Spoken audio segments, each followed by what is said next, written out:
8월에 접어들자 전통의 하계 강습회가 기다리고 있었다. 야마모토 신이치는 8월 4일 밤 하마마스 지부의 지부 간부회에 참석하고 다음날 아침에는 하계 강습회에 참석하기 위해 총본산으로 향했다. 후지산은 감청색 여름 하늘을 배경으로 당당하게 치솟아 있었다. 구릿빛 지면은 다부진 청년의 모습을 연상시켰다. 도다주세이가 전쟁 후 하계 강습회를 재개한 것은 패전한 다음 해인 1946년이었다. 아직 사회는 전쟁 후에 혼란기였으나 창가 세기의 여명을 담당해갈 인재 단련의 장으로 도다는 가장 먼저 하계 강습회를 개시했던 것이다. 이번 강습회는 8월 5일부터 9일까지 5일간이었다. 2박 3일씩 전기와 후기로 나누어 전국의 중견 간부 8,000명이 참가하기로 되어 있었다. 참으로 300만 세대의 달성에 원동력이 되는 인재의 중액을 육성하는 최대의 혹이라고 해도 좋았다. 이 하계 강습회에서 신이치는 니코 유계 치문을 강의하기로 했다. 심사숙고한 끝에 이 글월을 연찬하기로 결정했던 것이다. 신이치가 제3대 회장으로 취임하고부터 홍법의 파동은 노도와 같이 퍼져가고 있었다. 7월 29일 본부간부회에서는 이미 연간 목표인 150만 세대를 돌파했다는 발표가 있었다.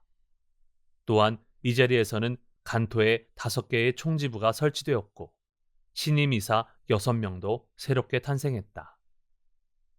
300만 세대 달성을 향해 학회는 새로운 약동의 전진을 개시하고 광선의 포진도 하나하나 착실히 정비해가고 있었다. 그 확대의 물결을 영원한 광선 유포의 대하로 만들려면 어떻게 하면 좋은가? 신이치는 홀로 생각을 거듭했던 것이다. 신이치는 자신의 회장 취임과 함께 투쟁을 개시했던 많은 동지들이 단기간에 생활상의 역경을 타고 넘어 그 나름대로 안정되어 가는 모습을 지켜보고 있었다. 그리고 그 기쁨이 다시 절복의 힘으로 되고 있는 것을 실감했다. 그러나 대난에 맞서 광선유포를 성취하려면 개인의 작은 만족만을 추구하는 신앙이어서는 안 된다. 니치렌 대성인은 일체 중생이 이의 고를 받음은 모두가 이는 니치렌 1인의 고가 되느니라 라고 말씀하셨다. 즉, 전 민중의 고뇌를 자신의 괴로움으로 받아들여 재난을 각오하고 광선유포의 싸움을 일으키셨던 것이다. 그 신심을 어떻게 계승해 가는가이다. 자신의 작은 만족을 돌파해 나가 전 민중을 구제하겠다는 대원에 살아야만 비로소 니치렌 문화의 신심이다. 거기에 영원불멸한 광포의 대하도 열린다. 또한 사도로 유죄당하시면서도 희열은 한량 없도다 라고 말씀하신 저 대성인의 경애를 따르며 대환희에 넘치는 절대적 행복 경애를 획득하는 직도도 있는 것이다. 그러면 그를 위한 실천은 어떠한 것인가? 지켜야만 하는 규범은 무엇인가? 여기까지 생각이 미쳤을 때 야마모토 신이치의 가슴에 니코 유계 치문의 26개 조에 걸친 유계가 선명하게 떠올랐다. 그것은 니코 상인이 대성인에게 직결하는 불의의 신심을 관철하기 위해 정하신 영원불멸의 규범이다. 생각하면 이 유계대로 신심을 끝까지 관철해온 것은 창가학회이다. 초대회장 마키구치 스네사부로는 정법 정의를 끝까지 지키다가 옥중에서 막을 내린 사신홍법의 생애를 걸었다. 그 유지를 이은 제자 도다 조세이는 75만 세대의 대원을 세워 그것을 훌륭하게 성취하고 대성인의 유명이신 광선유포를 실현했던 것이다. 이것이 바로 창가학회가 진정한 불이불칙의 교단이라는 증거인 것이다. 그러므로 신이치는 이 학예 강습회에서 니쿠 유게치문을 철저히 연찬하기로 결정한 것이다. 신이치는 정오가 지나 총본산에 도착하자 쉴 틈도 없이 니쿄보에서 열린 교학부 교수회에 참석했다. 여기서는 교수로 등용하는 멤버의 교학 논문 심사가 있었다. 엄격하게 심사한 결과 이날 14명이 새로이 교수로 등용되었다. 그 속에는 2명의 여자부를 포함한 12명의 청년부가 있었다. 신이치는 교학에서도 젊은 청년부의 힘이 척척 대두하고 있다는 것이 무엇보다도 기뻤다. 학예 강습회 첫날의 모든 행사를 마치자 신이치는 혼자 리큐보의 2층에서 책상을 앞에 하고 있었다. 강의를 준비하기 위해서였다. 경내를 흐르는 작은 개울에 물 흐르는 소리와 개구리 우는 소리가 들려왔다. 신이치는 조용히 실내를 둘러보았다. 도다 주세이가 서거하기 전에 한 달 정도 지내던 방이었다. 신이치도 그동안 항상 은사를 곁에서 시중들며 사제의 이야기를 끊임없이 거듭했다. 그것은 황금빛으로 감싸인 한 폭의 감동적인 그림이었다.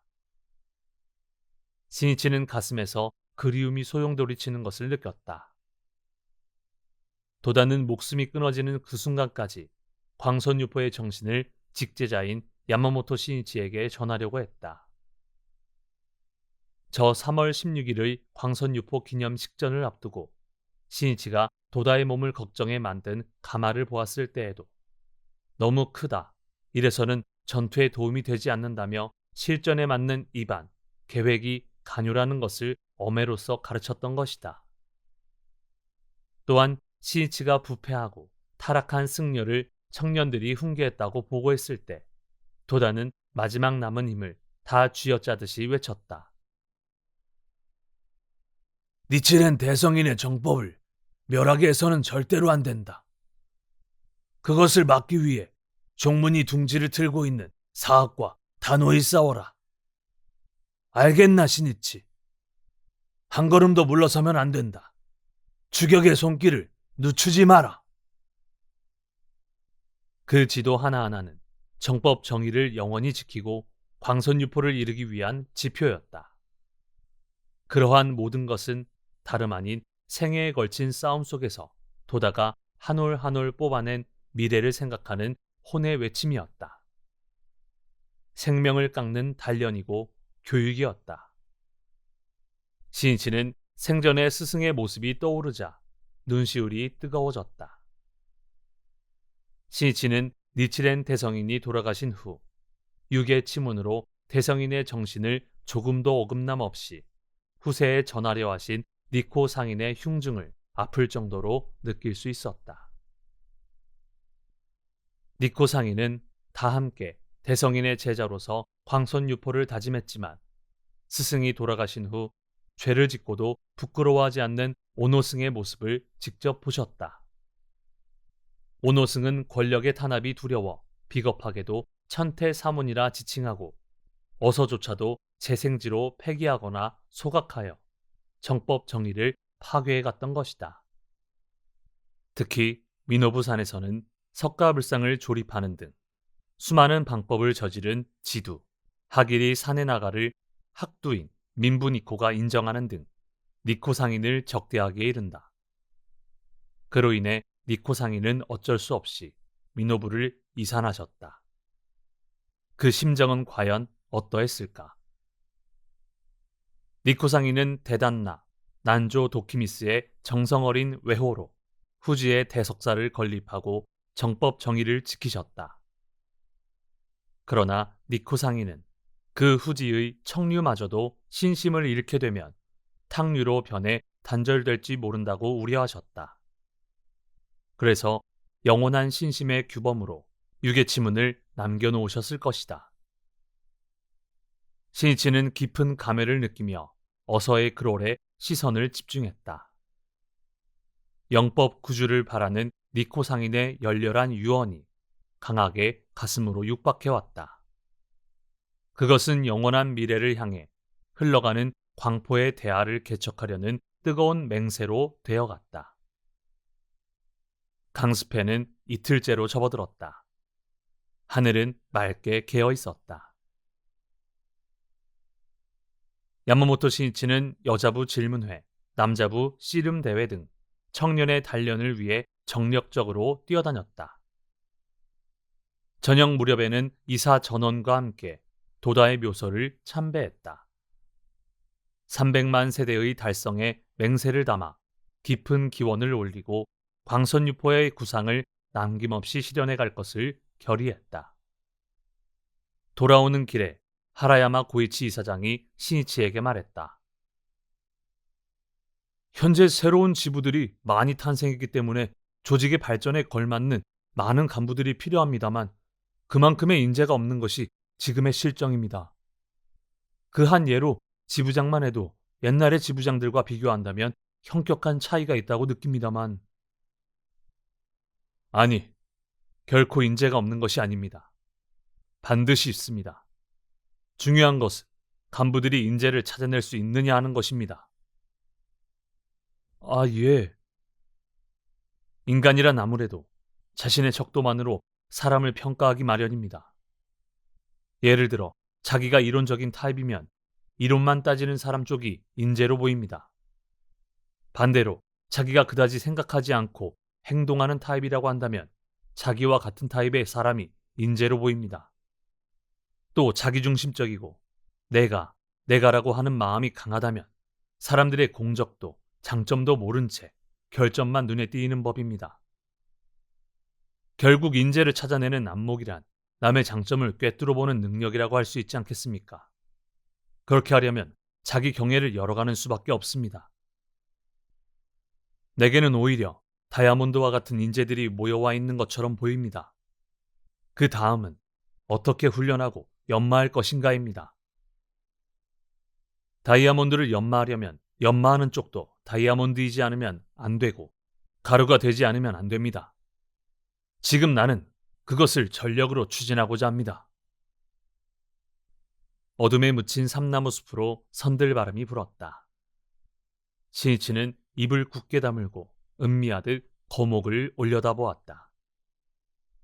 오후 6시 30분부터는 드디어 신이치의 강의였다. 대강당의 대객실에는 계속해서 벗들이 모여와 정각이 되자 입추의 여지도 없을 만큼 수강자로 가득했다. 신이치가 장내의 모습을 나타내자 참가자의 얼굴이 밝아지며 구도의 눈빛이 빛났다. 강의가 시작되었다. 니코 유계치문 26개조는 니코 상인이 향년 88세, 1330년 정월 13일에 남기신 어초입니다. 니코 상인의 천화는 그해 2월 7일이므로 돌아가시기 20여일 전에 남기신 유언장이라 배견해야 하겠습니다. 야마모토 신이치의 늠름한 목소리가 장내에 울려 퍼졌다. 본래 이 유계는 후지물류의 승에게 주신 것입니다. 그러나 창가학회는 니코 상인의 정신을 엄격하게 실천해 왔습니다. 그 정신이란 무엇인가? 니코 상인은 서문에서 명쾌하게 서술하고 계십니다. 후학을 위해서 조목을 써놓은 것은 오로지 광선유포의 금원을 받들기 위함이니라. 오로지 광선유포를 위해 이것이야말로 니코 상인의 근본 정신입니다. 우리 창가학회의 목적 또한 바로 그것을 위해 있을 뿐입니다. 광선유포란 니치렌 대성인의 자비의 천리로 전 인류의 행복, 전 세계의 평화를 실현하는 것이며 그것이 우리의 사명인 것입니다. 신이치는 서문에 대한 이야기를 한 뒤 니코 유계 지문의 제1조부터 각 조를 강의해 갔다. 후지의 입의 조금도 선사의 홍통하심에 위배하지 말아야 할 것. 이 후지의 입의란 니코 상인의 가르침입니다. 그것은 대성인의 불법과 추호도 다르지 않은 대성인의 진함, 그대로라는 말씀이신 것입니다. 즉, 선사 대성인의 홍통과 위배하지 않는 것이야말로 후지 물류의 근본이며 대성인 직결의 신심이야말로 정법 정의라는 것을 선언하는 문증이라고 배견할 수 있습니다. 강인은 점차 열기를 더해갔다. 아직 광선유포가 되지 않은 동안은 신명을 버리고 수력 홍통을 해야 할 것. 제59세 니치코 상인은 후지 니코 상인 상전에서 이 글월을 만대 법칙, 중요하고 영원한 제1법칙으로 자리매김하시어 가장 중요한 종목의 하나로 하셨습니다. 이것이야말로 우리 창가학회의 정신입니다.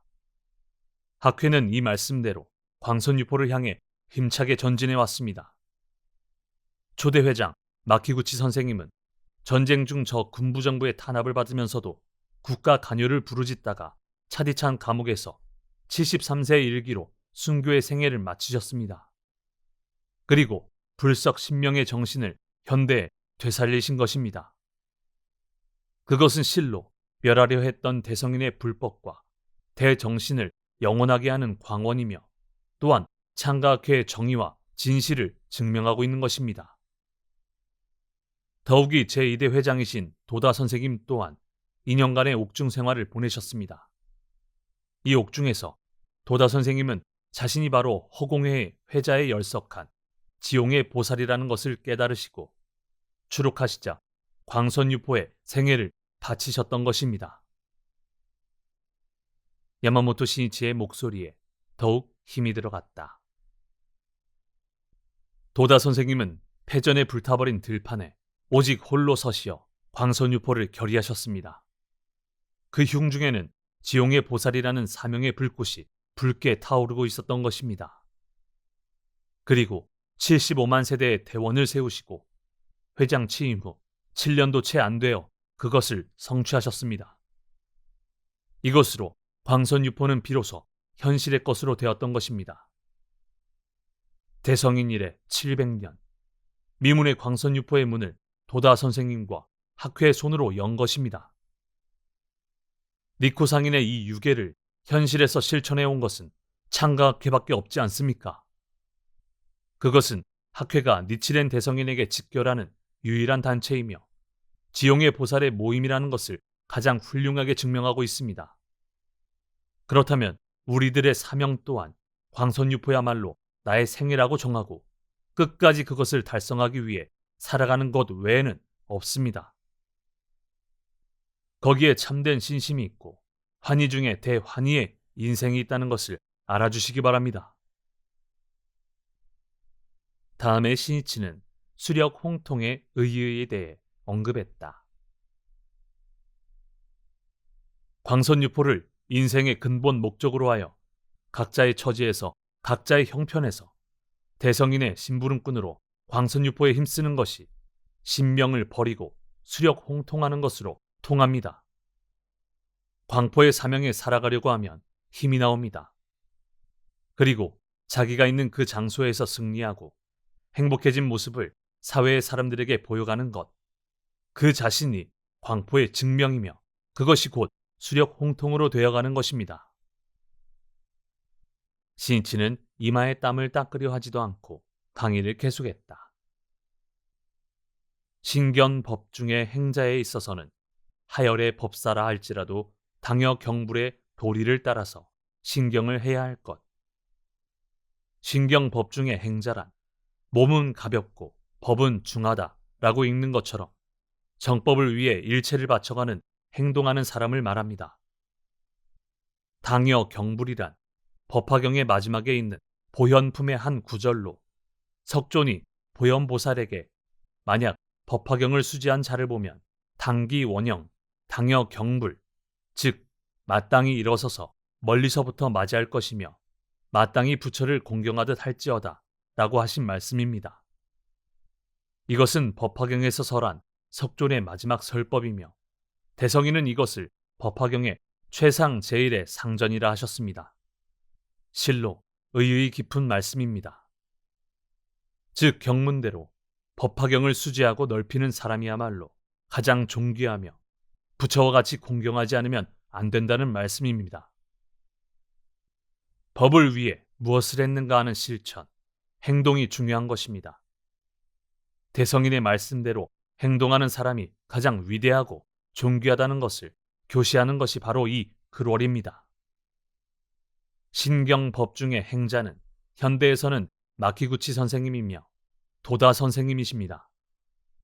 그리고 그 유지를 이어받아 밤낮으로 광순유포를 위해 싸우는 것이 우리들 창가학회원이라고 나는 선언합니다. 그러므로 공경해야 할 사람은 권력자도 아니며 고위에 있는 사람도 부자도 아닙니다. 신이치는 당치 않은 비난과 중상을 받아가면서도 다부지게 절복, 홍교에 힘쓰는 학회원이 더할 나위 없이 대견스러웠다. 그들의 모습 속에서 신이치는 부처를 느끼고 있었다. 그러나 어리석게도 종문의 승려 중에는 옛날부터 누려왔던 신분의식에 사로잡혀서인지 승려는 위, 신도는 아래라는 착각에 빠져 학회원을 무시하고 깔보는 자도 적지 않았던 것이다. 그것은 대성인의 정신을 짓밟는 방법일 뿐이다. 승속일치라 해도 그 근본은 광포를 향한 마음을 하나로 맞추는 것이다. 니코상이는 물류라고 자칭하는 승려가 법을 넓히는 사람을 존경하지 않고서 어떻게 광선유포를 할 수 있겠는가? 신이치는 승려들이 이 유계를 각성할 날을 기원하고 바라면서 강의를 계속했다. 때에 관수라 할지라도 불법에 상의하여 기의를 세우면 이를 받아들이지 말아야 할 것. 이 글월의 강의로 들어가려고 했을 때 도다가 몇 번이나 이야기했던 전쟁 중의 저 신찰 사건이 신이치의 뇌리를 스쳤다.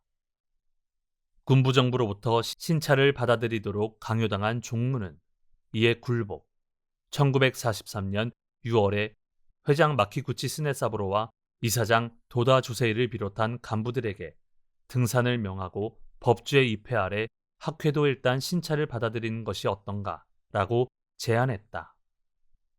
그것은 1941년 9월 어서의 일부를 삭제한다는 내용의 통달을 내린 것을 비롯 보신을 위해 권력과 영합하여 조금씩 무너지기 시작한 종문의 필연적인 귀결이라고 할 수 있었다. 그러나 마키구치는 그 제안을 단호하게 거부했다. 이미 이 무렵에는 군부가 접수한 총본산의 대서원에 신찰이 세워져 있었던 것이다. 마키구치 스네사부로는 때에 관수라 할지라도 불법에 상의하여 기의를 세우면 이를 받아들이지 말아야 할 것이라는 이 유계치문의 정신에 입각하여 신찰은 절대 받지 않겠습니다라고 대답했던 것이다. 당시 마키구치는 국민들이 도탄에 빠져 괴로워하는 것을 가슴 아파하며 이때야말로 국가 신도를 정신적 지주로 삼아 나라를 전쟁의 수렁으로 빠지게 하는 군부정부에 대해 국가 관여를 할 수 있는 절호의 기회라고 생각하고 있었다. 그러나 그 관여는 마키구치 개인으로서가 아닌 니치렌 대성인의 불법을 계승하는 물류의 대표자로서 법주가 해야 하는 것이며 또한 그러한 일은 승려가 진언하는 것이 도리라고 생각했다. 그러나 종문의 승려들에게는 그럴 마음이 없었다. 마키구치는 어쩔 수 없이 6월 28일 다시 등산하여 당시 법주인 니쿄에게 국가 관여를 위해 일어서야 한다고 직간했던 것이다. 그러나 군부 정부를 그저 두려워하기만 한 법주에게 국가 관여 등은 분명 상상도 하지 못한 일이었고 따라서 마키구치의 지성 어린 말이 받아들여질 리 없었다. 그리고 그 직후인 7월 6일 마키구치와 도다를 비롯한 학회 간부들이 체포되었다.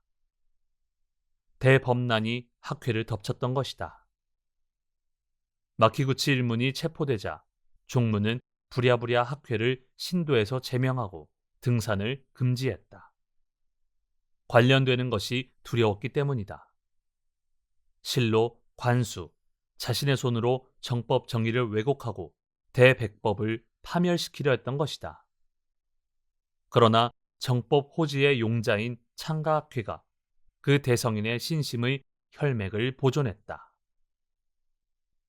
야마모토 신이치는 관수이면서도 정법을 위배하고 악연의 사설을 세우는 인간이 나오리라는 것을 니코 상인이 이미 예견하셨다고 생각하자 깊은 감회에 빠졌다. 신이치는 미래에도 또한 같은 사태가 일어날지 모른다고 우려했다.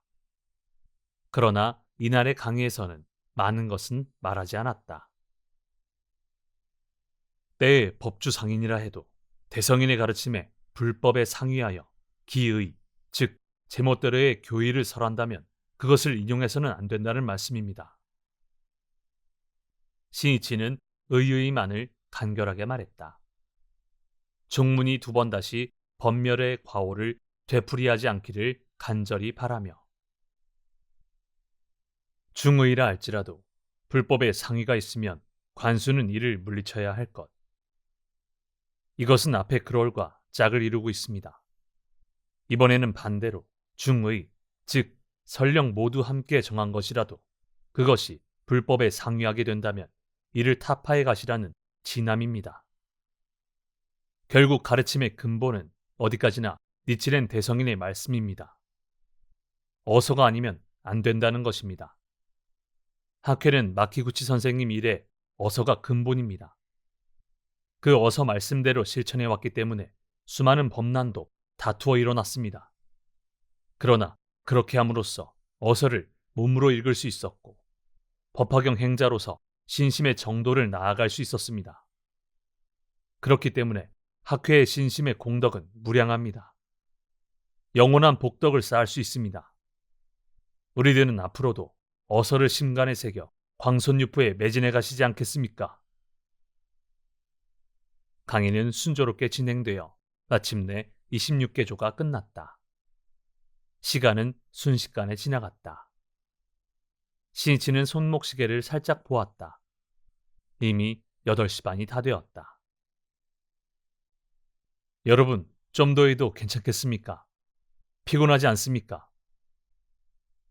신이치가 묻자 멤버들은 즉시 예, 괜찮습니다 하고 대답했다. 그렇습니까? 남은 것은 끝에 있는 마지막 말씀뿐입니다. 만년 구호를 위해 26개조를 두느니라. 후대의 학년은 결코 의혹을 일으키지 말지어다.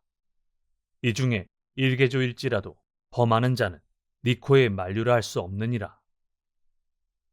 말법 만년의 중생을 구제하기 위해 26개조를 적어둔다. 후세의 승려는 의심을 일으키는 일 없이 이를 지키고 실천해 가시오. 이 가운데 한 개조라도 어기는 자는 니코 상인의 물류가 아니라는 말씀입니다. 그것은 동시에 대성인의 제자도 아니라는 것이 됩니다. 이 26개의 조의 정신을 지키고 실천하는 사람이야말로 진실한 대성인의 제자이며 니코 상인의 물류입니다. 거기에는 의식이나 형식이 아닌 신심의 진정한 혈맥이 있는 것입니다. 우리들은 오늘부터 이 유계를 가슴에 새겨 대성인의 제자라는 긍지와 사명을 갖고 용감하게 광선유포를 추진해 가지 않겠습니까? 2시간에 가까운 강의를 마치자 우레와 같은 박수가 터져나왔다. 찬동하는 박수이자 결의하는 박수였다. 신심의 쐐기는 단단히 자리 잡았다. 신이치는 매우 피로했지만 확고한 반응을 느꼈다. 신이치의 강의는 학예 강습회의 후기 참가자를 위해 8일에도 실시되었다. 이렇게 해서 8,000명의 대표는 신심의 에너지를 충전하여 의기양양하게 전국 각지로 돌아갔던 것이다. 8월 14일은 야마모토 신이치가 1947년에 도다 조세이와 운명적인 만남을 가진 잊을 수 없는 날이었다. 신이치는 13년이 지난 1960년 이날 나고야의 미즈호 육상 경기장에서 개최한 제2회 주부체육대회에 참석하고 있었다. 태풍 12호의 영향으로 그 전날 밤까지 계속 내리던 호우가 겨우 멈추자 구름이 엷게 끼인 하늘에 불어오는 바람이 오히려 시원하고 상쾌하게 느껴졌다. 이 주부체육대회는 9월에 개최할 제3회 젊은이의 제전 전국대회를 향한 지방대회의 막을 여는 대회였다. 같은 날 우천에도 불구하고 후쿠오카에서 규슈 체육대회가 열리고 있었다. 오전 8시가 지나자 미즈호 육상 경기장의 하늘에 호포가 울려 퍼지고 음악대, 고적대의 웅장하고 화려한 행진이 시작되었다. 이어서 나고야, 메이조, 도요하시, 시즈오카, 하마마스, 기후 등 6개의 지부의 선수들이 입장, 경기의 막이 올랐다. 갖가지 색깔의 깃발과 부채를 흔드는 등 떠들썩한 응원을 벌이는 가운데 청년들은 생기발랄하게 달리고 춤추며 약동했다. 가끔씩 보슬비가 내렸으나 청년들은 개의치 않고 의기충전하여 경기를 계속했다. 거기에는 시련을 기쁨으로 여기는 젊은이의 기계가 맥동하고 있었다. 시이치는 옆에 있던 시로야 구니오 주부 총지부장에게 말했다. 주부는 강해졌습니다. 승리했습니다. 시로야도 감개무량한 얼굴로 대답했다. 예, 감사합니다. 시이치는 1년 전 몰아쳐온 저 이세만 태풍의 악몽을 잊을 수 없었다. 그런 만큼 지금 약동하는 주부 벗들의 모습을 눈앞에 대하자 더욱 기뻤다. 작년 9월 26일 오후 6시경 기이반도의 시오노 미사키 부근에 태풍 제15호가 상륙했다. 중심 기압은 929.5 헥토파스칼, 보기 드문 초대형 태풍이었다. 오후 8시가 지나자 아이치, 미에, 기후 등 3개 현의 모든 지역이 정전되었고 그 칠흑 같은 어둠 속을 최대 순간 풍속 45.7m의 폭풍과 호우가 그대로 덮쳐버렸다. 창문의 유리가 깨지고 기왓장은 나뭇잎처럼 날아다녔으며 전신주는 차례차례 넘어지고 무너지는 가옥도 잇따랐다. 또한 때마침 밀물대와 겹쳐 최고 5m 이상이나 되는 높은 조류가 방파제를 넘어 눈 깜짝할 사이에 연안 일대를 집어삼키고 말았던 것이다. 그날 밤 당시 총무였던 야마모토 신이치는 원리의 등산회의 담당 간부로서 총본산에 있었다.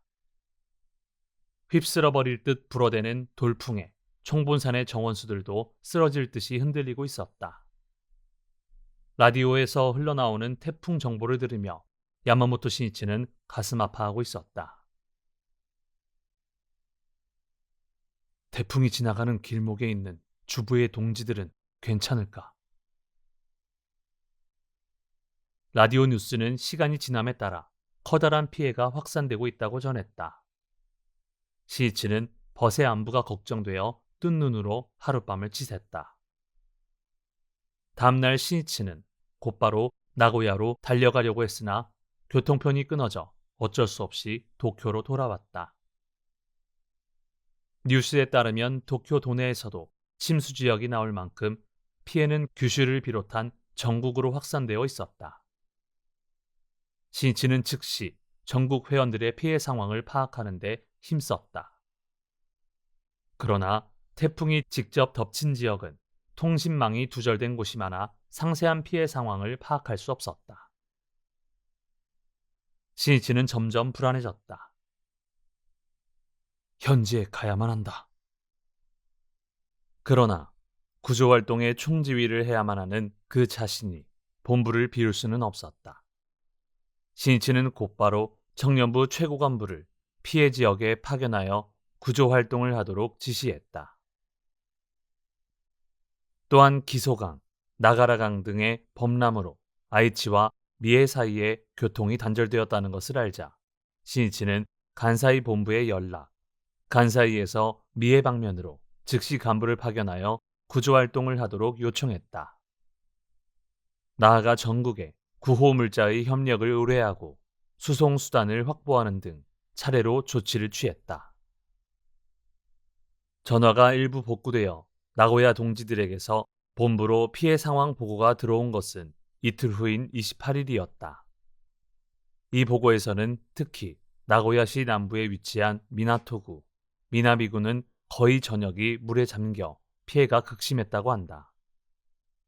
신이치는 스야마 다케오 나고야 지부장을 비롯한 피해 지역의 중심 간부에게 격려문을 보냄과 함께 도쿄에서 나고야로 들어간 청년부 간부의 보고를 토대로 파견 멤버를 증원해 갔다.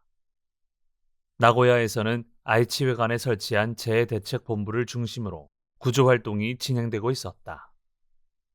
특히 청년부는 평상시에 훈련한 성과를 유감없이 발휘, 즉시 보트를 조달하여 피해 지역을 돌면서 주먹밥 등의 음식을 나누어주며 회원들의 안부를 확인하고 격려했다. 가장 큰 피해를 입은 나고야시 남부에서는 자위대나 행정관청보다도 학회가 먼저 구조의 손길을 보낸 지역까지 있었다. 야마모토 신이치는 종합적인 구조 지원 대책을 강구하고 10월 3일 이사장 곤시 다케오, 청년부장 아키츠키 에이스케와 함께 나고야로 향했다. 나고야역에 도착하자 신이치는 가장 먼저 시 남부의 침수 지역으로 발길을 옮겼다. 예상보다 큰 피해였다. 신이치는 역에서 피해 지역으로 곧바로 향했다. 순식간에 구두는 흙탕물로 범벅이 되었고 바지도 진흙투성이가 되었다. 신이치의 모습을 본 두세 명의 멤버가 가까이 다가왔다. 야마모토 총무! 학회의 야마모토 총무가 아니십니까? 연배의 남성이 반신반의한 얼굴로 말했다. 아, 여러분, 무사하시군요. 다행입니다. 이런 곳까지 일부러 와주시다니. 신이치를 바라보는 벗의 눈에는 눈물이 글썽였다. 힘드시겠지만 전국의 동지들이 재기를 기원하며 제목을 보내고 있습니다. 지금이 바로 승패를 가름하는 중요한 때입니다. 훌륭하게 진심으로 극복해 주십시오. 신이치는 손을 내밀어 한 사람 한 사람 강하게 악수했다. 흙탕물 속이긴 했지만 금강의 혼을 촉발시키는 대화였다. 신이치를 전송하는 벗의 얼굴에는 결의의 빛이 빛났다. 신이치는 거기서 이해 2월에 낙성식을 거행한 아이치 회관으로 향했다. 회관은 기와장이 날아가고 유리창도 깨졌으나 다행히 침수는 면했다. 그날 밤 신이치는 현지 간부를 통해 동지들에게 전했다. 뭔가 의논할 일이 있으신 분은 회관으로 오십시오. 다음날 아침부터 피해를 입은 회원들이 회관으로 속속 모여왔다. 집을 잃은 사람도 있었다. 전 재산이 물에 떠내려간 사람도 있었다. 동지들은 흙으로 더러워진 옷을 입고 있었기 때문에 현관에서 들어오기를 머뭇거렸다.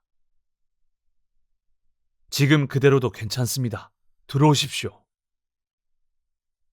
신이치는 한 사람 한 사람 응접실로 불러 온 힘을 다해 격려했다. 집이 부서지고 가재도구가 떠내려갔어도 신심이 무너지지 않으면 반드시 소생할 수 있습니다. 확실하게 신심을 관찰해가면 반드시 다시 일어설 수 있습니다. 지금 피해를 입은 사람들에게 가장 필요한 것은 낙담과 시리를 건설의 힘으로 바꾸는 용기였다. 일체의 부흥의 원천이 되는 인간의 마음에 희망의 찬란한 빛을 비추게 하는 것이었다. 신이치는 있는 힘을 다해 격려했다. 생명을 쏟아 끝까지 호소했다. 피해를 입고 회관을 찾아온 벗의 표정은 어둡고 가라앉아 있었으나 돌아갈 때에는 마치 다른 사람처럼 결의에 넘쳐 힘찬 발걸음으로 회관을 나서는 것이었다. 4일 밤에는 니시카스가이 군에 있는 니시비와지마 공민회관에서 긴급히 간부회를 실시했다. 재해의 와중에 열린 모임이었지만 동지들은 생각한 것보다 생기에 차 있었다. 불행 중 다행이라고나 할까. 재해 속에서 신앙의 힘을 실감하는 사람이 많았다. 각자 수호를 받았다고 굳게 믿고 있었다. 또한 학회 청년들의 밤낮을 가리지 않는 구조활동에 깊이 감사하며 같은 학회원이라는 긍지로 이곳에 모여 온 사람도 적지 않았다. 신이치는 재기를 바라며 기원하는 마음으로 호소해 갔다. 하룻밤 사이에 전 재산을 잃은 분도 많이 계시리라 생각합니다만 신심의 두 글자가 있으면 앞으로 그 몇 배, 몇십 배로 공덕과 복운을 쌓아갈 수 있습니다. 미래의 대고가 금생의 소고로 되어 나타난다는 어서의 말씀처럼 우리들은 신심을 하고 있으므로 이러한 재해를 만난 것입니다. 즉, 죄장 소멸의 증거라고도 할 수 있습니다. 언젠가 그것을 실감할 수 있는 날이 반드시 옵니다. 법화경을 믿는 사람은 겨울과 같도다. 겨울은 반드시 봄이 되느니라. 미래의 행복은 틀림없습니다.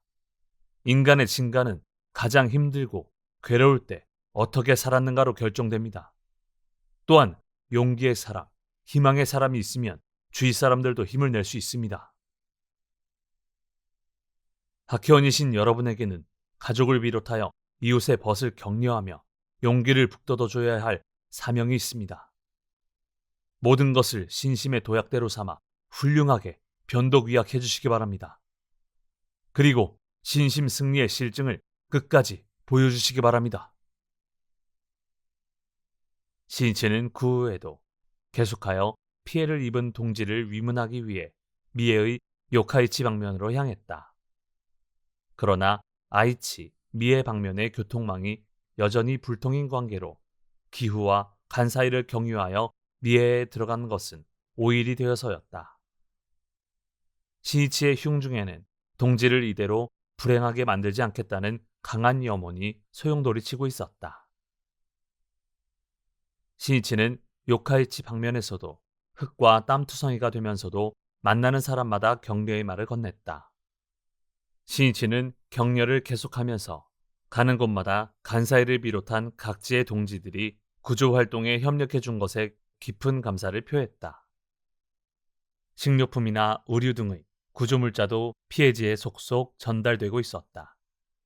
학회라는 진심 어린 인간의 네트워크는 구원의 손길이 되어 훌륭하게 움직이고 있었던 것이다.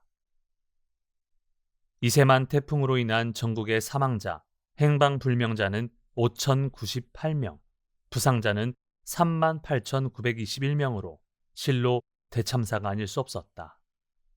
이것은 무로토 태풍의 사망자, 행방불명자 3,036명, 마코라자키 태풍의 3,756명을 훨씬 웃도는 사상 최대의 규모라고 할 것이다. 특히 아이치, 미에 두 개 현의 사망자, 행방불명자만 무려 4,624명으로 실로 전체의 9할에 이르렀다. 이 재해로 학회원 중에서도 귀중한 생명을 잃은 사람이 나왔다는 것이 더욱더 야마모토 신이치를 괴롭혔다. 신이치는 희생자의 명복을 기원하고 주부의 동지가 하루라도 빨리 고난을 타고 넘을 것을 일심으로 염원하며 홀로 다짐했다. 이 존귀한 불자의 행복을 위해, 영광을 위해 내 인생이 있는 것이다. 신이치가 회장으로 취임하자 가장 먼저 기원한 것은 크나큰 재해를 일본에서 없애는 것이었다. 그 이세만 태풍으로부터 10여 개월이 지났다. 지금 주부의 벗은 의기 드높게 체육대회에서 열전을 벌이고 있다. 거기에서는 고난을 타고 넘어 미래를 향해 살아가려는 동지의 늠름함을 느낄 수 있었다. 신이치는 무의식 중에 그 모습에 빠져들었다. 체육대회는 낮 12시 30분 모든 경기를 마친 후 패배식으로 이어졌다. 신이치는 발랄한 주부 벗의 숨결에서 기쁨을 느끼며 유머를 섞어 인사했다. 주부 청년 여러분의 체력이 건재하다는 것을 잘 알았습니다. 지금부터는 머리도 단련하여 교학도 동시에 길러주시기 바랍니다. 그라운드도 스탠드도 폭소로 흔들렸다. 나는 여러분이 체력으로나 교학으로나 전 민중을 훌륭하게 지도해가는 진정한 힘을 가진 청년이 되어주기를 기대하고 있습니다. 또한 오늘의 대회처럼 밝고 즐겁게 용감한 단결로서 전진해 가기를 염원합니다. 그리고 전 세계 사람들이 진심으로 훌륭하다고 느낄 수 있는 모범적인 모습을 개인의 생활에서나 학회 조직에서도 실증을 나타내면서 일본의 행복과 평화의 낙토를 건설해 가지 않겠습니까? 지도는 지극히 간결했다. 그러나 낙토 건설이라는 말이 참가자의 가슴에 울려 퍼졌다. 그것은 모든 동지의 맹세가 되었다. 주부의 동지는 이세만 태풍의 아문을 훌륭하게 해치고 새로운 비약을 개시했던 것이다. 야마모토 신이치가 도쿄에 돌아오자 바로 하계 지방지도가 기다리고 있었다. 혹서 속에서도 회장인 신이치에게는 잠깐의 휴식조차 없었다. 이해의 하계 지방지도는 8월 17일부터 21일까지 5일간에 걸쳐 북으로는 홋카이도에서 남으로는 아마미오시마까지 전국 39개 지역에서 실시되었다. 신이치도 하계 지방지도의 선두에 서서 19일에는 간사이 총지부 간부회, 20일에는 후쿠오카에서 열린 간부회에 참석하였으며 최종일인 21일에는 규슈 본부에서의 각부 지도회의에 참석하는 등으로 회합을 연속으로 담당했다.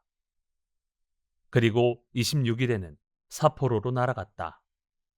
28일에 열리는 청년부 제3회 홋카이도 체육대회에 참석하기 위해서였다. 다음날 27일 아침, 신이치는 이사 야마기와 히로시, 모리카와 가즈마사, 스즈모토 미노루, 청년부장 아키즈키 에이스케 등과 함께 차를 타고 홋카이도 본부를 출발하여 도다의 고향인 아스타무라로 향했다. 신이치가 처음으로 아스타를 방문한 것은 6년 전인 1954년이었다. 그것은 은사와 함께 떠난 잊을 수 없는 사제의 여행이었다. 그러나 그 도다가 세상을 떠난 지도 벌써 2년 수개월이 지났다. 차창 밖에는 망망한 북녘의 대지가 펼쳐지고 있었다. 차는 그날과 같은 길을 지나고 있었지만 스승이 없는 여행의 쓸쓸함이 절실하게 가슴에 와닿았다. 차가 아스타무라로 진입하여 도다의 친척이 경영하는 도다 여관에 도착한 것은 정오가 되어서였다. 입구에는 30-40명의 동지가 신이치의 방문을 미리 알고 기다리고 있었다. 신이치는 차에서 내려 인사하고 말했다. 이번에 도다 선생님의 제자로서 제3대 회장이 된 야마모토입니다. 오늘은 선생님의 고향에 회장 취임을 보고드리기 위해 왔습니다. 큰 박수가 터져나왔다. 신이치는 그 속에서 일찍이 도다를 맞이해 주었던 당시 촌장의 모습을 발견하자 손을 잡고 이야기를 건넸다. 반갑습니다. 6년 전 아스타를 방문했을 때에는 신세 많이 졌습니다. 결코 잊지 않겠습니다. 전 촌장은 얼굴에 미소를 띠며 몇 번이고 고개를 끄덕였다. 신이치는 도다 여관에서 도다의 친척 그리고 그를 맞이해준 벗들과 점심을 함께하며 환담을 나누었다. 은사와 함께 방문했던 그날과 마찬가지로 이시카리 냄비찌개를 둘러싸고 즐거운 대화가 오고 갔다. 도다가 좋아했던 노래도 모두 함께 불렀다. 식사가 끝나자 신이치는 말했다. 배도 부르고 하니 운동도 할 겸 해안을 산책합시다. 신이치는 상의를 손에 들고 일어서서 현지의 벗들과 이야기를 나누며 산책하기 시작했다. 해안에 이르자 신이치는 모두와 함께 기념 촬영을 했다. 그리고 나서 아스타항의 방파제를 거닐었다. 저 건너편까지 맑게 개인 하늘에 파도는 조용히 밀려오고 있었다. 6년 전 신이치는 바로 이 방파제를 걸으며 은사의 전기라고도 해야 할 인간혁명의 속편을 지필하기로 결의했던 것이다. 할 수만 있다면 오직 혼자 이 아스타를 방문하여 바다를 바라보며 은사를 그리워하고 싶었다. 그러나 지금의 신이치에게는 그것조차도 허락되지 않았다. 그러나 아스타의 공기를 가슴 가득 들이마시자 도다의 가호를 받으며 보이지 않는 스승의 품 안에 감싸여 살아가는 자신을 느끼고는 마음은 행복함으로 가득 채워져 갔다. 그때 이 아스타의 바닷가에서 석양을 바라보며 도다가 한 말이 신이치의 가슴에 선명하게 되살아났다. 신이치, 나는 일본 광선유포에 반석 같은 초석을 만들겠다. 자네는 세계 광선유포에 길을 여는 것이다. 신이치는 스승의 한없는 기대와 자신이 가진 사명의 중대함을 느꼈다. 그리고 동이 트는 이 바다에서 홀로 다짐했다. 선생님, 동양광포는 신이치가 하겠습니다. 세계 광포라는 황금의 다리를 반드시 놓겠습니다. 그 이후 신이치는 이때 은사가 한 말을 한시도 잊은 적이 없었다. 그리고 신이치는 회장에 취임하자마자 곧바로 세계 평화 여행 준비에 착수. 10월 초에는 미국, 캐나다, 브라질 등의 3개국 9개 도시를 방문하기 위해 출발하기로 되어 있었다. 또한 다음해 1월에는 아시아 평화 여행을 하는 계획도 추진하고 있었다. 신이치가 아스타를 방문한 것도 도다의 고향인 이 바다를 바라보며 그 보고를 하고 싶었기 때문이다. 신이치는 아스타의 벗에게 만감의 심정으로 말했다. 도다 선생님의 고향인 아스타는 내게 제2의 고향입니다. 또 내가 세계로 여행을 떠나는 그 출발의 무대입니다. 아무쪼록 여러분 모두 힘을 합쳐 나를 대신하여 이곳에 행복의 화원을 만들어주시기 바랍니다. 신이치가 아스타에서의 짧은 체제를 마치고 차 안에 몸을 실은 것은 해질녘이 가까워서였다. 그는 멀어지는 아스타의 풍경을 바라보며 생각했다. 도다 선생님을 영원히 현창해 가기 위해서라도 언젠가 이 땅에 선생님의 정신을 남기는 기념의 성을 구축하지 않으면 안 된다. 신이치의 마음 한구석에 자리 잡은 이때의 구상은 17년 후 도다 기념 묘지공원으로 실현되었다. 더위는 연일 계속되었다. 그러나 학예 강습회, 학예 지방지도, 그리고 각지에서 개최된 청년부 체육대회로 이어진 인제 연마의 8월도 마침내 끝나려 하고 있었다. 30일에는 8월을 마무리하는 본부간부회가 도쿄 체육관에서 열렸다. 그 서두에 통감부장 야마기와 히로시는 8월 한 달간의 본존 유포를 발표했다. 총수 67,384세대. 그 순간 장내가 술렁거리며 환호성이 터졌다. 그것은 과거 최고였던 6월에 56,413세대를 1만 세대 이상 웃도는 학회가 발족한 이래 최대 절복이었다. 신이치가 회장으로 취임한 이후 홍교의 파도는 이미 멈출 줄을 몰랐다. 실로 노도와 같은 대전진이었다. 회장 야마모토 신이치는 만족스러운 승리에 1개월을 격려하면서 청년부 체육대회에 참석한 내빈들이 해준 칭찬을 벗들에게 소개했다. 어느 방면에 체육대회에 인류 일간지 기자가 취재하러 왔었습니다.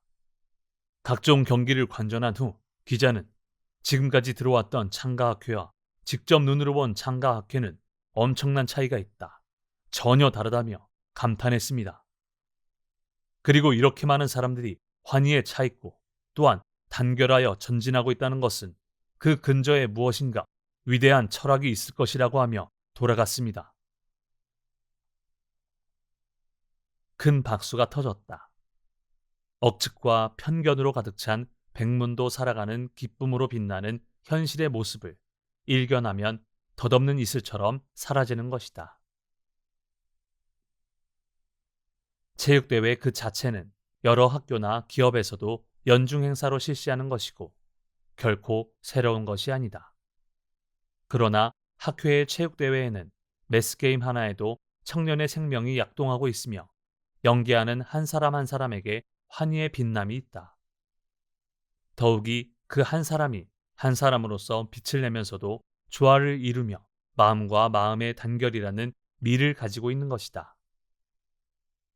철통 같은 규율로 사람을 얽매고 단결시킬 수는 있어도 거기에는 개인의 빛나는 환희가 없다.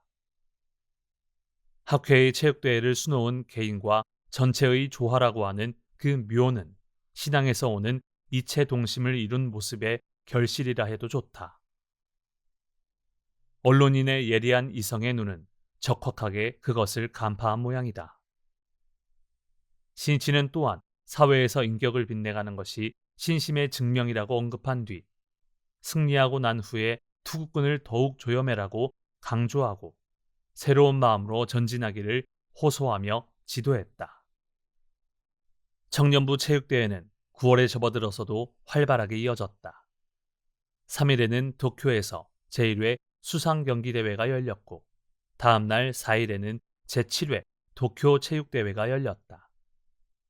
이 도쿄 체육대회는 오후 4시 30분에 개회, 중간에 조명을 켜는 야간 대회였다. 야마모토 신이치는 이 양일간에 걸쳐 도쿄에서 열린 대회에 참석하고 8일과 9일에는 효고, 히로시마를 돌며 지도했으며 11일에는 간사이의 제3회 체육대회에 참석했다. 각 지역 모두 체육대회에 전념한 청년들의 성장은 눈부셨다. 운영 계획을 짜는 것부터 시작하여 연기 종목의 연습, 장소의 확보와 설치, 안전과 무사고를 기하는 수송, 그리고 정리에서부터 식사의 조달에 이르기까지 일체의 책임을 청년들이 담당했다. 그 작업은 방대했으나 하나하나의 과제에 책임을 지고 임하면서 청년들은 광포 후계의 사명을 자각해갔다. 또 멤버들의 수가 모자른 일부 지방에서는 운영 요원을 확보하려면 멤버의 집을 방문하여 개인 지도를 하고 근행을 가르치는 것부터 시작하지 않으면 안 되었다.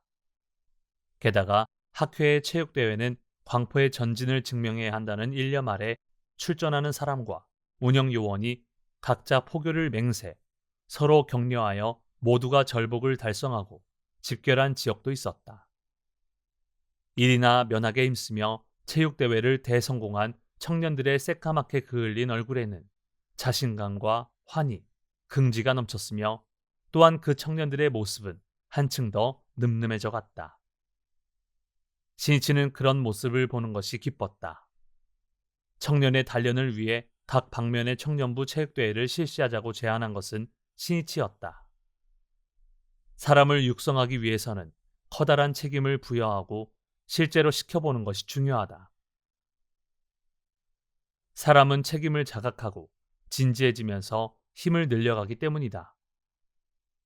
또한 실제 상황에 뛰어들게 되면 책상 위에서 짠 계획으로는 예상하지도 못한 사태나 곤란에 직면할 때도 있다. 그러나 그 체험이야말로 진정한 힘을 기르는 귀중한 재산임에 틀림없다. 인재를 육성하기 위해 책임을 부여한다는 것은 간단하게 보일지 모르지만 어려운 문제라고 할 수 있다. 그것은 리더에게 사람을 신뢰하는 도량과 만약 실패할 경우 자신이 모든 책임을 지겠다는 각오가 뒤따르기 때문이다. 실패의 위험을 두려워하여 보신에 급급한 리더라면 결국 진정한 인재를 키우지 못하고 오히려 미래의 싹을 잘라버리게 된다. 아침 안개가 걷히자 맑게 갠 가을 하늘이 펼쳐졌다. 9월 23일 청년부 제3회 전국 체육대회 젊은이의 제전이 도쿄 국립경기장에서 성대하게 개최되었다. 야마모토 신이치는 오전 8시가 지나자 경기장의 모습을 나타냈다. 계획까지는 아직 3, 40분이나 남아 있었다. 안녕하세요. 수고가 많습니다. 차에서 내리자 청년부 운영 요원에게 말했다. 신이치는 대기실로 향하다 도중에 몇 번이고 발길을 멈추며 청년들에게 말을 건넸다. 고맙네, 이른 아침부터. 아침 식사는 했습니까? 피곤하지 않도록 쉬면서 하게. 신이치는 새벽부터 준비를 담당하고 있는 청년부 운영 요원들을 조금이라도 격려하고 싶었던 것이다. 신이치의 눈은 화려한 스포트라이트를 받는 사람보다도 오히려 그 뒤에서 묵묵히 일하는 청년들에게 향하고 있었다. 8시 45분, 선수 3,000명이 질서정연하게 입장하고 개회식이 시작되었다. 개회 선언, 대회계인 젊은 사자기의 개항에 이어 총본산에서부터 릴레이로 가져온 여명의 불을 높이 든 주자가 입장. 터져나오는 커다란 박수 속에서 성화대의 여명의 불을 점화했다. 개회식이 끝났다. 헬리콥터 3대가 상공을 선회했고 비둘기 1,000마리를 대공으로 날려보냈다. 경기가 시작되었다. 지방대회 예선을 통과한 대표 선수들이 남자 400m 달리기, 여자 200m 달리기, 남자 800m 달리기 등으로 격전을 전개했다. 남자 1만 미터 주자가 장외로 날아가듯 달려나가자 필드에서는 여자부의 댄스로 체육 참가가 시작되었다. 발랄하게 약동하는 무용이 빨강, 노랑 등의 원을 이루며 펼쳐지자 필드는 아름다운 인화의 화원이 되었다. 이어서 남자부의 매스게임으로 옮겨졌다. 막루, 브릿지, 원탑 등이 잇따라 쌓아져 갔다. 그리고 현란할 정도로 빠르게 대형이 변화하자 사자왕이라는 사람들의 문자가 그려지고 또 축돔이라는 선명한 문자가 필드 가득히 그려졌다. 9일 뒤로 다가온 신이치의 북남미 방문에 대한 청년들의 진심 어린 축복이었다. 경기장은 멈출 줄 모르는 성대한 박수로 감싸여 있었다. 참가자는 세계 광선 유포의 여명을 고하는 신이치의 평화 여행이 지금 시작되려는 것을 강하게 느끼고 있었다. 신이치는 그 사람들로 만들어진 문자를 가만히 바라보았다. 청년들의 미래와 은사 도다 조세이를 생각하면서 체육대회는 점심시간을 사이에 두고 릴레이 등의 각종 경기와 부인부 2,000명의 무용, 여자부의 댄스, 젊은 힘 등으로 이어졌다. 경기 결과 남자부는 분쿄지부, 여자부는 요코스카 지부가 우승했다. 표창이 끝나고 마지막에 신이치가 연단에 올랐다. 그는 청년들에게 경의와 기대를 담아 이야기를 시작했다. 입으로는 평화를 논하고 행복을 논하는 것은 쉬운 일입니다. 그러나 불법이라는 생명의 대천리를 근본으로 현실에서 자신의 행복을 확립하면서 법도, 사회도, 국가도, 인류도 행복하게 해가는 단체는 우리 창가학회 외에는 결코 없습니다. 도다 선생님은 청년은 나라의 기둥이라고 말씀하시며 청년에게 진심으로 기대를 걸고 계셨습니다. 일본의 현실을 생각해 볼 때 진정한 기둥이 되어 일본을 구하는 사람은 니치렌 대성인의 불법과 자비의 천리를 높이 받든 창가학회의 청년부 외에는 없다고 단언해두고 싶습니다. 나는 약 10년간에 걸쳐 도다 선생님을 모시고 광선유포의 정신과 원리, 구상을 배웠고 광포의 바통을 이어받았습니다. 나는 선생님의 제자로서 그 혼의 바통을 손에 들고 인류의 행복과 평화를 위해 힘이 계속되는 한 끝까지 달려갈 결심입니다. 그리고 내가 광선유포의 총마무리를 부탁한다며 마지막으로 그 바통을 맡길 사람은 다름 아닌 청년부 여러분인 것입니다. 나는 여러분이 동양으로, 세계로 이렇게 광포의 주자로서 달려나갈 수 있도록 성구가 되어 길을 열어갈 결심입니다. 바라건대 나의 의지를 이어 생애 사람들의 행복을 위해, 평화를 위해 끝까지 살아주시기 바랍니다. 또 각 가정에서는 부모님을 소중히 하고 사회에서는 직장의 제1인자가 되며 지부에서는 연배의 분들을 따뜻하게 감싸는 주위에 누구한테나 신뢰받을 수 있는 청년으로 성장해 주시길 바랍니다. 여러분이 일본, 동양, 전 세계 사람들이 의지할 수 있는 존재가 되어주기를 마음으로부터 염원하며 인사를 대신하겠습니다. 모든 것이 신이치의 솔직한 심정이었다. 짧은 인사를 마치자 폭발하듯 박수가 터져 나왔다. 신이치는 잠시 스탠드에 저편을 올려다보았다. 천공에서 비둘기떼가 춤추고 있었다. 하늘에는 길이 보이지 않는다. 그러나 하늘을 나는 새는 그것을 알고 있다. 신이치의 눈은 미래를 향해 뻗어가는 광선유포의 한 줄기 길이 황금빛으로 빛나는 것을 보고 있었다.